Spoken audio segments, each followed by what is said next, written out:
There's no place like home, but for hundreds of elephants in Malawi, home will be somewhere new pretty soon. Moving hundreds of elephants hundreds of kilometers is no easy task, but African Park says it's up to the challenge. And that's why we were able to move these 250 elephants from Luwandi to Kasungu today. We would never be moving the elephants if the park was not secure. They can no longer interact with human populations. Communities are counting their losses as elephants raid their farms and destroy all the crops they plant. Despite careful planning, though, it'll be a risky operation. These are very experienced people that we're working with. We had experience with this in the past. Conservationists agree translocations are unavoidable. Some feel more. Over 40,000 incidents involving problem animals were reported throughout all districts. Our primary concerns are really around the well-being of the animals. So we can now say that the Kasungu National Park's elephants are secure. The elephants are a real menace here. We can't even get yields from our crops. The elephants are not even scared of people. People are even scared to go out to the fields. Elephants just roam around here freely. We really no longer know what to do. The ministry says these incidents lead to negative results such as loss of lives, loss of livelihoods, and loss of property. 263 elephants dumped with none of the precautions in place. 80 buffalo that weren't quarantined as agreed to, charging all over 5 districts. At least 12 people dead. We've got at least 50 orphans. We've got at least 1,508 households that have suffered loss.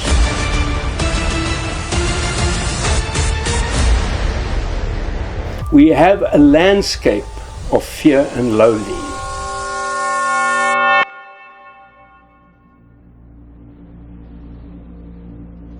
Across the globe, the balance between humanity and the natural world grows even more fragile. But nowhere is that line more tender, more tested than here in Malawi. A nation of extraordinary contrasts, where one of the world's largest freshwater lakes mirrors the skies, and the giants of the wild roam within arm's reach of village huts. As elephant numbers recover in parks like Kasungu and Luwande, a new challenge emerges. These animals, once threatened by poaching, now face a different conflict: space. And so do the people who share it. Every reserve has a breaking point called carrying capacity. Go beyond it and the land collapses. When elephants overpopulate a park, the grasslands disappear. The water dries up. The balance crumbles. Conservation is about managing life before it turns to chaos. In many rural areas, a single elephant raid can destroy a family's entire food supply overnight. Crops are trampled, granaries raided, children kept home from school, and in worse cases, lives are lost. There was a time when elephants in Malawi were seen as symbols of majesty. Now, in the fields of Kasungu, they are seen as invaders. In the minds of some, the question is no longer how do we live with them, but why were they brought here in the first place? I first met IFAW in 1998, and the first time I could see that something was profoundly amiss was in 2011. And it took me another 11 years before I realized I was working with a group of the most ruthless racketeers that I'd ever encountered. In 2022, with global applause, IFAW, the International Fund for Animal Welfare, moved 260 elephants into Kasungu National Park. It was called the second largest elephant translocation in history. It was hailed as a success. But on the ground, the cracks were already showing. What began as a conservation initiative has turned into a humanitarian crisis. The blame lies not with the elephants, but with those who moved them. In reality, it was a mass eviction. According to IFAW, Luwande was full, Kasungu was empty. But in accordance with whistleblower statutes, the land wasn't ready, the people weren't informed, fences weren't erected, and the elephants were forced into chaos. Within days, elephants evaded their translocation guidelines. Homes were smashed, fields trampled, people were killed.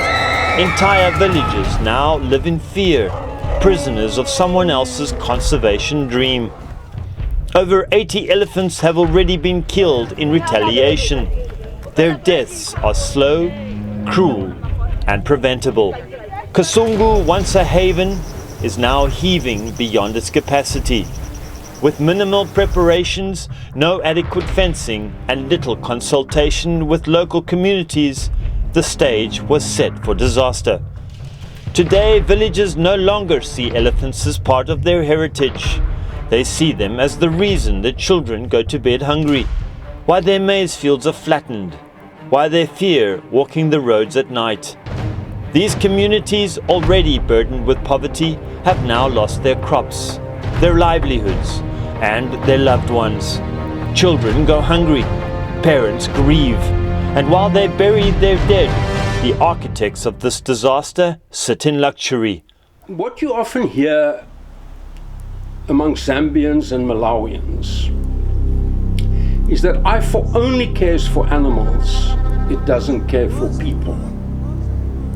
Now I'm telling you that if the buffalo and the zebra and the sable and especially the elephants could talk, they would say IFAW only cares for people because they're raising a hell of a lot of money from us and it's people that get that money. Because they are suffering horrific cruelty, the torturing to death of baby elephants because of IFAW's blunder and their ruthless determination to suppress the truth and defeat the ends of justice. It's not just as a conservationist that I'm offended, but for somebody that would like to see a better world and less cruelty. I'm deeply offended at the cruelty inflicted on the animals of that landscape.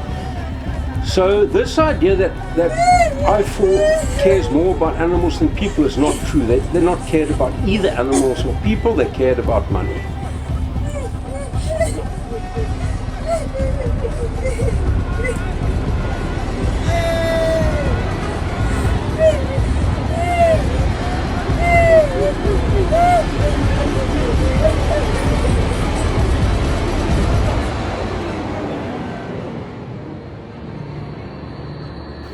When I saw this disaster, if you've got an operational military background, you understand the importance of processing an absolutely chaotic situation. At first you let it wash over you, almost like you're in a shower, just let it wash, and then you do a triage. What are the most important things? So when I looked at this disaster with all sorts of criminality, the highest laws in South Africa, in Malawi, and in Zambia are your human rights laws. So that had to become my first priority. IFAW had violated human rights and overthrown the rule of law. So that had to be my first priority. Okay, so how do I show the abuse of human rights? Well, count the dead and injured. So that's what Warm Heart started to do, is just go record the households. Now, depending on how you define a household, sometimes it's defined as a dwelling. Other times it includes an extended family. And most of those farms are for an extended family. So we have now counted 1,500 households, typically consisting of between 3 people 722, an average of about 7.3. So we have got a photograph, a name, and dates. Now remember, that isn't 1,490 times 7, 12,000 incidences. We've got one victim on record that has had their property damaged on 18 separate occasions. We are being victimized by an organization with an annual turnover of $100 million, and we've got corrupt elements of the Malawi and Zambian Department of Tourism working at the behest of IFAW. So the 12,000 victims, approximately 12,000 victims that we've identified, is just a drop in an ocean. But those figures themselves are horrific. You look at the pictures of these people. My honest belief, what I know about the Sicilian mafia, the mob, is if they had caused this, they would have a meeting and say, guys, we've got to stop. This kind of suffering we cannot inflict on people. We call ourselves men of honor. I seriously believe the difference between IFAW and Al Capone is that Al Capone had more humanity. This is Kankomore area. So we've been having stories of elephants coming to invade our areas, but today we've seen them visibly clear. We are close to Kaslungu National Park. So these animals, they've been coming, destroying our crops here. So we are hoping maybe this message can reach the offices of the ones that are in charge of this national park. So these animals, they were just brought without our knowledge. So after they came, they started giving us problem in 2022. So from 2022, 2023 up to this 2024 January, we are actually people without direction. We don't know exactly who brought these animals because they are not from our country, they are from our neighboring country, Malawi. So now we are looking forward to see who can come in and help us because these animals, they are a threat to us. Grown maize, you can see, they have grown vegetables. This was to sustain their living. They are living so that they have something because the past season, rain season, it was bad. 2023-24 season, it was bad. It was capitulated with the drought. Now, elephant it damaged the parts of maize and the meal, as you can see. As for now, they are sleeping in this house.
This isn't just a story about wildlife. It's a story about people. People who've lost everything, from loved ones to livelihoods, because decisions were made without their voice. Conservation cannot be a one-sided effort. It cannot ignore the human cost. There must be accountability for every decision that uproots a family or places a child in danger. And again, it's this dilemma. I've put people in jail for 7 years for killing one elephant.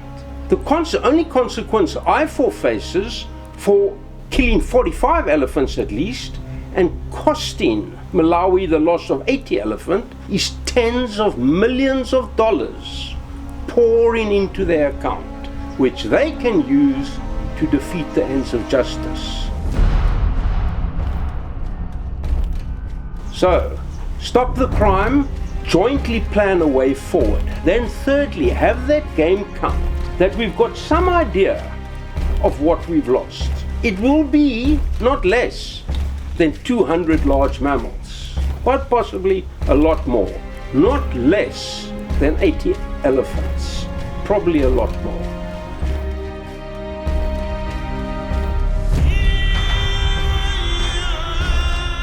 There must be responsibility from every agency and authority that claims to protect life. And when things go wrong, when lives are lost, there must be ethical compensation, not as charity, but as justice. If we want a future where humans and wildlife truly coexist, then we must change how we fight for that future, not just with good intentions, but with better actions. Because no life, human or animal, should be collateral damage in the name of protection.